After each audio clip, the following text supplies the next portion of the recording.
चैत्र नवरात्रि के तीसरे दिन दुर्गा मां के चंद्र घंटा रूप की पूजा की जाती है। 9 दिनों तक चलने वाली नवरात्रि के दौरान मां के 9 रूपों की पूजा की जाती है। मां चंद्रघंटा राक्षसों का वध करने के लिए जानी जाती हैं। मान्यता है कि वह अपने भक्तों के दुखों को दूर करती है, इसलिए उनके हाथों में धनुष, त्रिशूल, तलवार और गदा होता है। देवी चंद्रघंटा के सिर पर घंटे के आकार का अर्धचंद्र नजर आता है। इसी वजह से श्रद्धालु उन्हें चंद्रघंटा कहकर बुलाते हैं। मां चंद्रघंटा की कथा।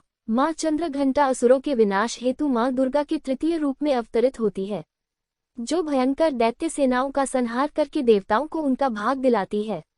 भक्तों को वांछित फल दिलाने वाली है। आप संपूर्ण जगत की पीड़ा का नाश करने वाली है, जिससे समस्त शास्त्रों का ज्ञान होता है। वह मेधा शक्ति आप ही हैं।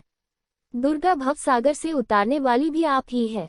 आपका मुख मंद मुस्कान से सुशोभित, निर्मल, पूर्ण चंद्रमा के बिंब का अनुकरण करने वाला और उत्तम सुवर्ण की मनोहर कांति से कमनीय है।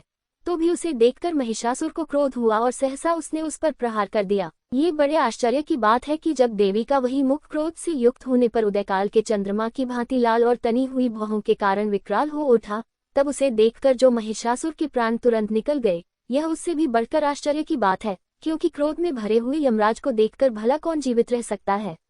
देवी आप प्रसन्न हो। परमात्मा स्वरूपा आपके प्रसन्न होने पर जगत का अभ्युदय होता है और क्रोध में भर जाने पर आप तत्काल ही कितने कुलों का सर्वनाश कर डालती हैं।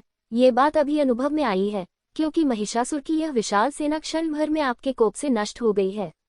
कहते हैं कि देवी चंद्रघंटा ने राक्षस समूहों का संहार करने के लिए जैसे ही धनुष की टंकार को धरा व गगन में गुजा दिया, वैसे ही मां के वाहन सिंह ने भी दहाड़ना आरंभ कर दिया और माता फिर घंटे के शब्द से उस ध्वनि को और बढ़ा दिया, जिससे धनुष की टंकार, सिंह की दहाड़ और घंटे की ध्वनि से संपूर्ण दिशाएं गूंज उठी।